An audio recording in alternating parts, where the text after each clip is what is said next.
Good morning, everybody. Well, I thought I'd get out early this morning for a noise-free April plot allotment tour. And we'll have a look around and see where we are at this beautiful time of year. So the plot is just about ready for the oncoming season.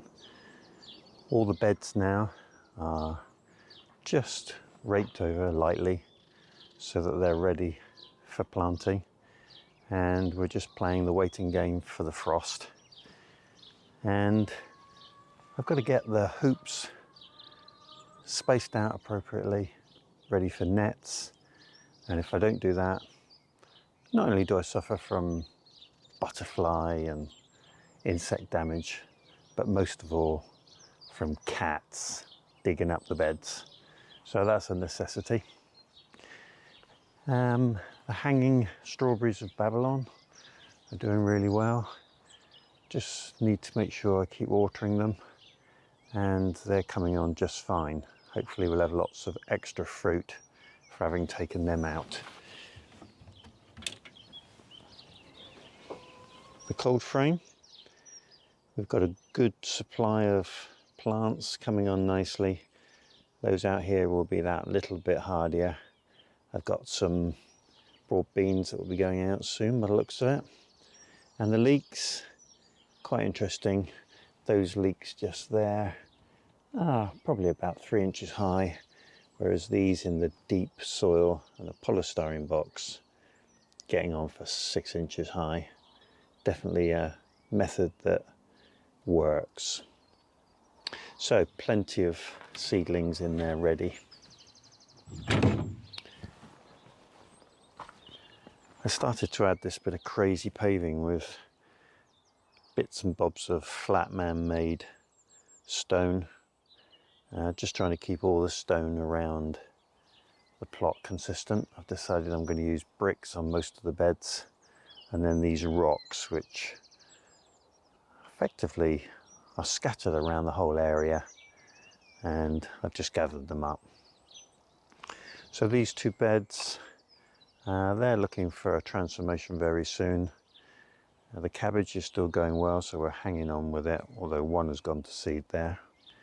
And this is the 1,000-head cow. As you can see, it's all gone to seed. And this is the cow that I'm going to try and take some out and put into one of the water butts, or at least half a water butt, so that I can release this bed for other use.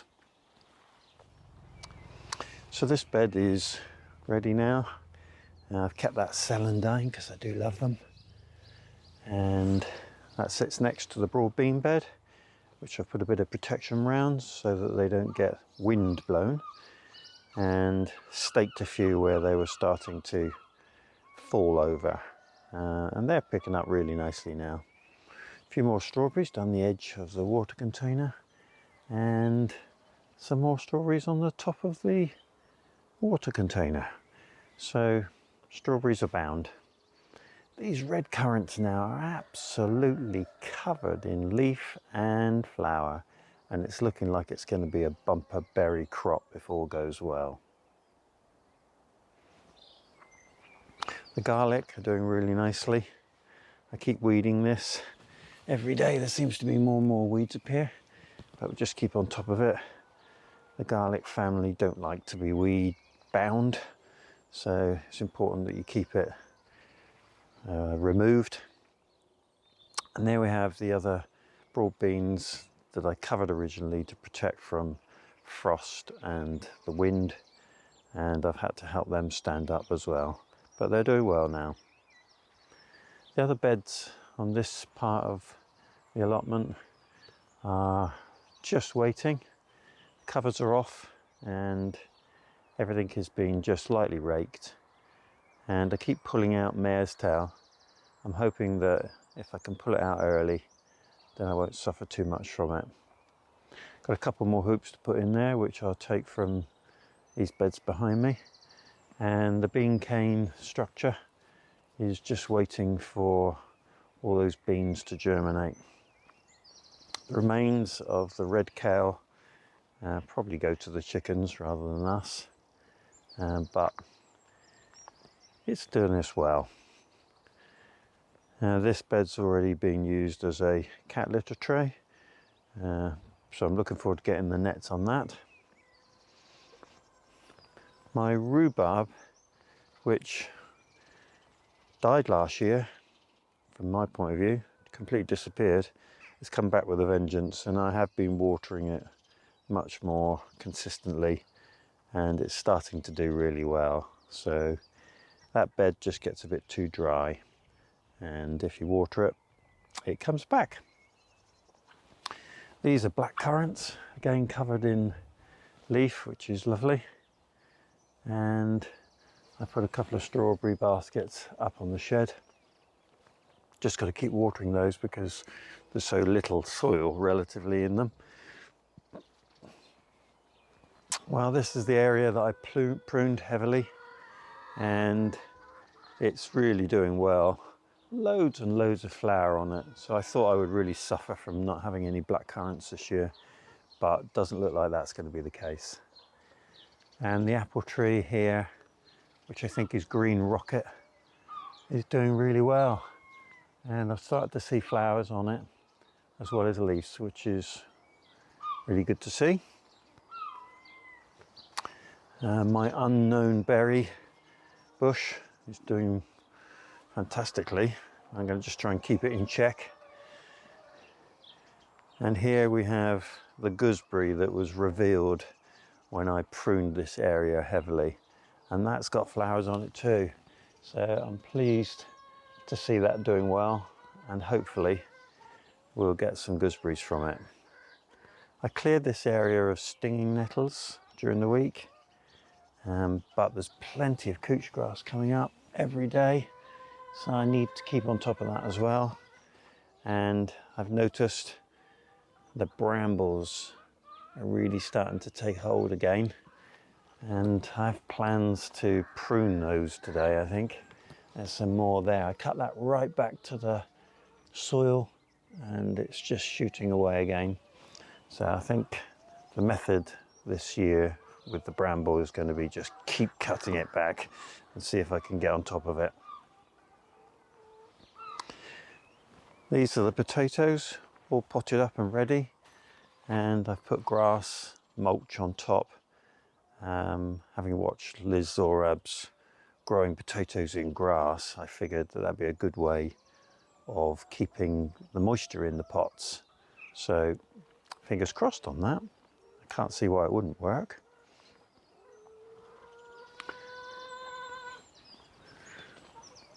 The hens are happy, back in their home. They'd rather like me to let them out, which I'll do shortly. And the strawberries that are my backups are doing okay.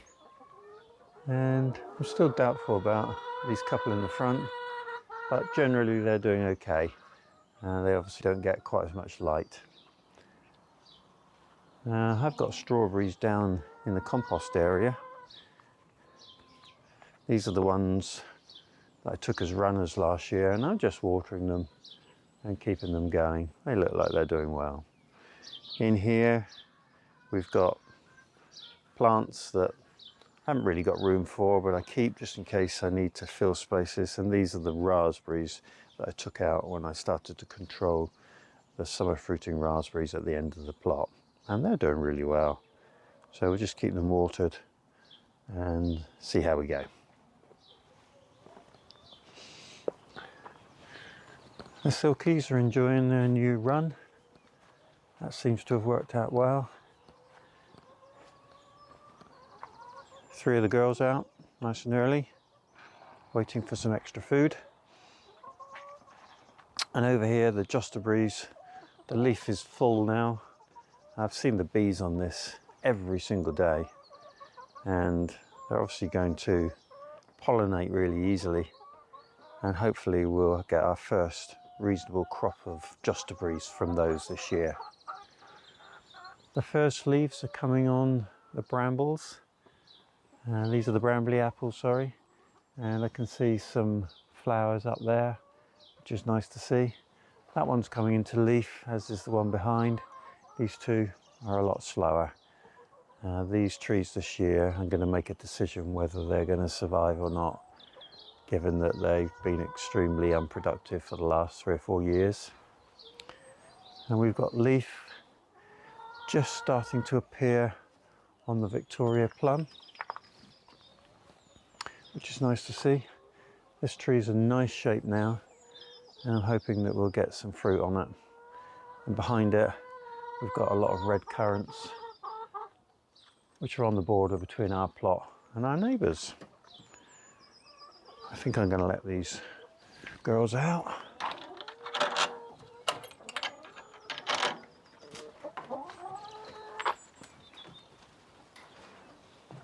Come on, girls.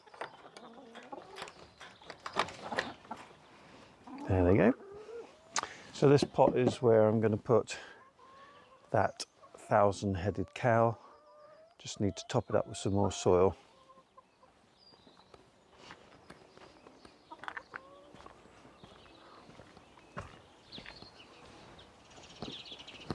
The squash are germinating well in the Vitapod back in the house, and I've also got some squash that I'm hoping will germinate in the polytunnel, and we're just waiting for the right weather then to get them into these beds that are prepared.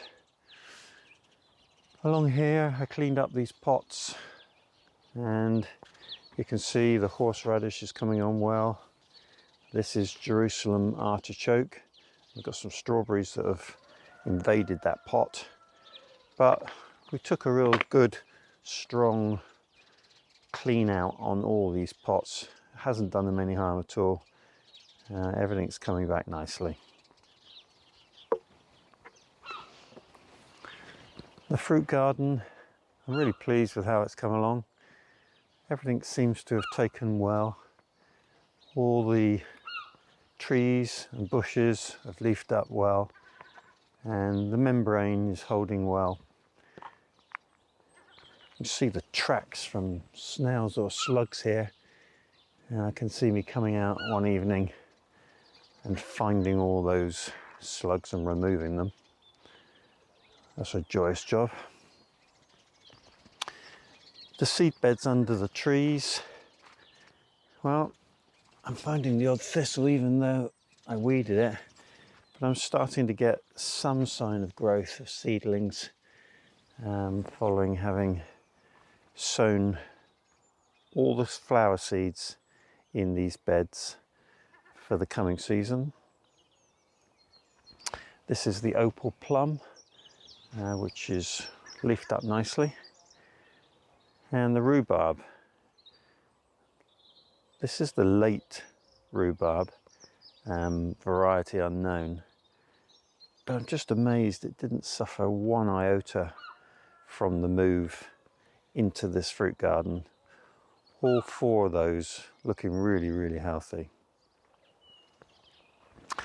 And nice to see some flower on this apple here. Such a young tree, but still flowering well. Got a couple of pots of foxgloves there that my neighbour gave me, so I just popped them into buckets. They seem to be doing well. And the tulips that I put in fairly late, looking glorious. And in here we've got some dahlias which are also shooting up, which is nice to see. Got some very random garlic in here as well, but that's okay.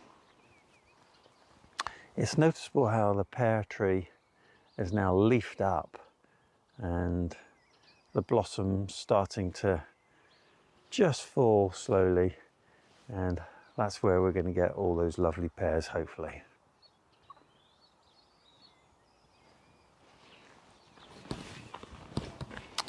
Now we've got a few seedlings coming up in these beds, which is nice to see. Hopefully it won't be too long before we can make out that they are seedlings and not weeds.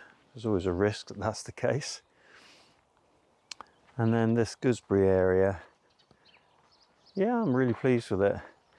And we've had lots of flowers on these young bushes, and hopefully we'll get a little bit of fruit, but we're not expecting much this year.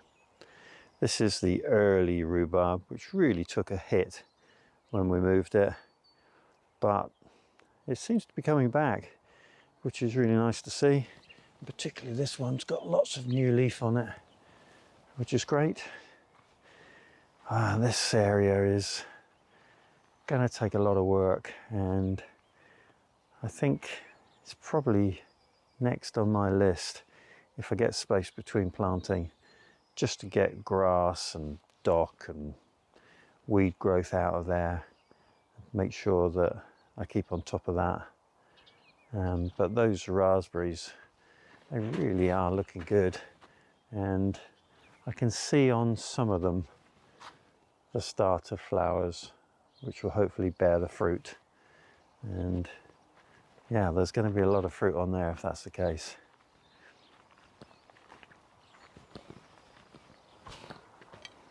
So in here, it's a bit of a junkyard at the moment. I need to get rid of this. And I think what I'm going to do first of all is strike a path through there. And if I can get that path organised, then I can start working on both sides to remove weed growth and anything that I don't want to keep. And in here is the bluebells, and they are now flowering, which is fantastic to see. And I'll keep every single one of these, and hopefully they'll spread because they're lovely to look at.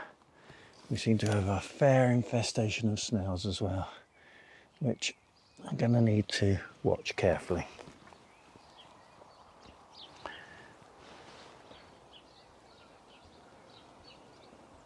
So in the morning sunshine, the plot is a wonderful place to be, and I get a real kick this time of year of watching things grow and seeing the winter work pay dividends, bearing fruit and vegetables that we can eat or store or freeze and eat later. The polytunnel is absolutely jam-packed, waiting for that frost-free period so that we can start to look to get things out into the plot.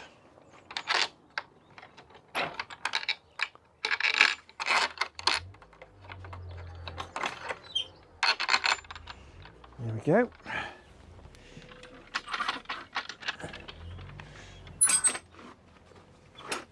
And in we go. So, yeah, absolutely jam-packed. Got a few plants left for the garden. Potatoes coming on really well.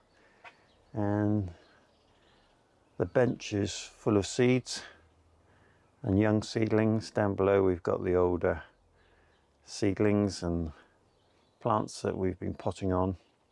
Everything I've put into the bed is really coming on strong, and I really want to get into that part of the bed. I'm anxious to get a cucumber in the corner and get that going. Over this side, the plants that I've potted on, these are peppered with holes, which is from leaf beetle, I think, but it'll do no harm to those turnips. I bought a couple of plants over from the house and I've started to see how they tolerate the change. So far so good. And in here we've got the squash and pumpkins and cucumbers. This is one that I bought from over on the house. It seems to be okay, but really interested to see how they germinate without the heat of the propagator. And on the face of it, at the moment, the courgettes are doing well, and we'll see if the pumpkins and squash come up eventually.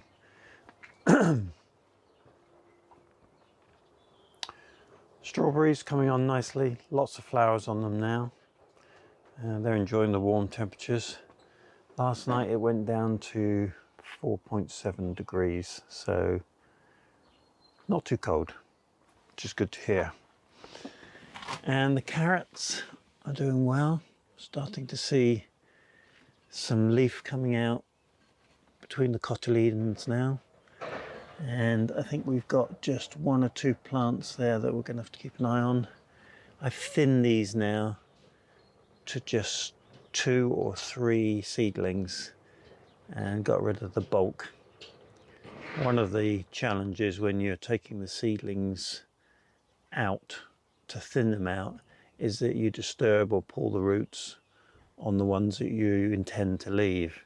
So you need to make some of that decision early. And the runner beans, which I sowed just a couple of days ago. No germination yet. Oh, yes there is. Just a little bit under there, which is good to see.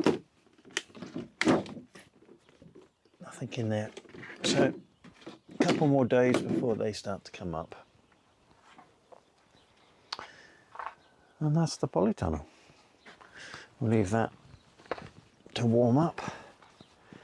And I'll just bring across one of the doors because I don't want our feline friends in there.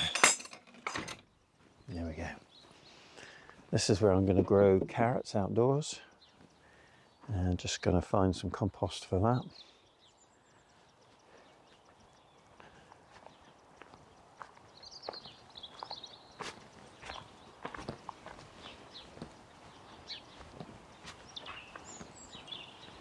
Just look at those apples. Beautiful. This is like a miniature pussy willow, and the bees absolutely adore it. During the heat of the day, there's probably 100 bees on there nearly all day.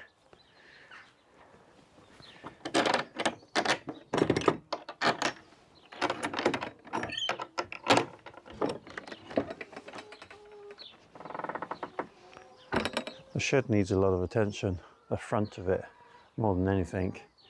So there's a big restoration job ahead of me to get that back in order. Oh, the silkies seem to have laid an egg.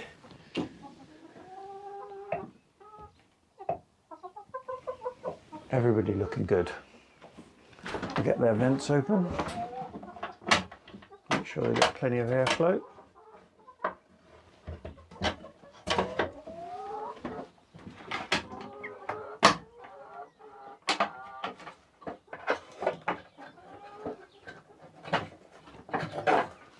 There we go. And I did eventually straighten this bracket and get the security screw off. So the shutter's now semi-repaired anyway. And that'll let the light in for them.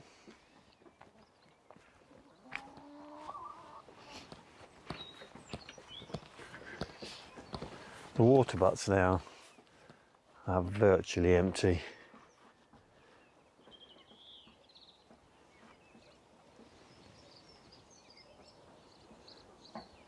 Unfortunately, whilst we want dry periods, it does deprive us of water on the plot. There's no running water on the plot. It's all self-help, but that's okay. We'll get around it. This is the loganberry that we planted in this area, and it's doing well. Hopefully it'll get to a decent height this season, and then we'll go from there. Certainly isn't going to be any fruit to be had, but that's okay. And these black currants, also pruned heavily, are doing well. I do need to remove the stinging nettles from here and add it to the stinging nettle feed bath so that we can make additional feed for the rest of the plot. Well, the jackdaws are finding nesting material off my plot, so that's good to see. They do like to root around. And Wobbly Bob commented on my video that with the mulch that I've put around these plants, these bushes, that the jackdaws will help themselves, and he was absolutely right. They seem to have removed the vast majority of it, but that's fine. And the flower bed, everything is taken nicely. This is the herb area, it's doing well. We've got a dahlia in here, but it's not come up through yet. I'm not convinced that that scraggy old fuchsia is going to make it, but we'll hang in there for a little while. And it's just a little too cold to get the sweet peas out yet, but it won't be long.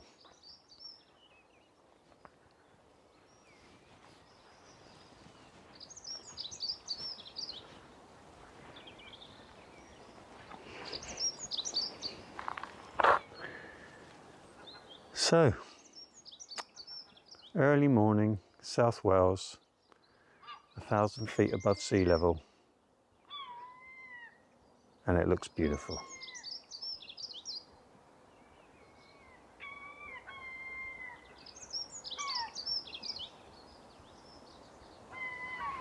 I do hope you enjoyed the video today. If you did, click the subscribe button, click the like button, and if you want updates from me each time I upload a video, click the bell and select all.